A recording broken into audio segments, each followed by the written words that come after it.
So when it comes to the upcoming Marvel's New Mutants, X-Men New Mutants, whatever it's called in your territory where it's releasing, one thing is very clear. This film is a huge departure from any other X-Men branded film. Now we're going to talk about the heavy influences upon it and what it might mean for the actual film itself.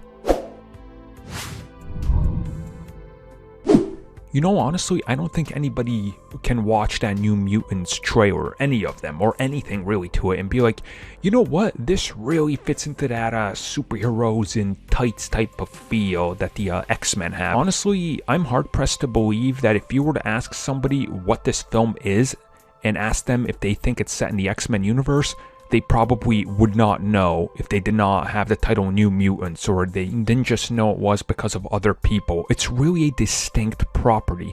Well, recently the director and even the writers of the film have talked it up, and I will leave a link down below for you guys, but they do specifically talk about the influences on this film and what exactly was kind of the driving force and idea behind it. So first and foremost, I think the most obvious one is of course Nightmare on Elm Street. Specifically, they said Nightmare on Elm Street 3 was a huge influence on this one. Now, not only that, also Dream Warrior, which, disclosure, I have not seen that one, so I have no idea what it's like.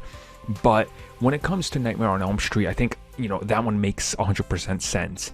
When you look at this, they're clearly playing with them into insane asylum. It looks all dreamy. There's even the scene where like the walls are caving in and everything with the faces and the hands. I mean, it looks frightening. There's scenes of, you know, like burning, and I can't even explain what the hell is happening in these scenes, honestly, because it's meant to toy with you, play with your mind, you know, kind of be a different style film.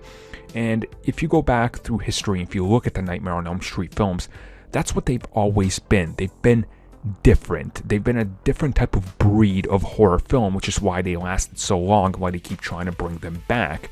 And honestly, I think that gives me a little bit more hope that having those themes in there and carrying that through line throughout the rest of the film really is going to give us something different, because everything we've seen so far certainly looks interesting, and that just gives me hope that maybe they can figure this one out, and who knows how well this might do or what might happen, but I have hope that, you know, this will be a successful film. And even if it's not globally or box office wise successful, it gives me hope that maybe it'll attain some of that cult classic style, kind of like the Nightmares have now.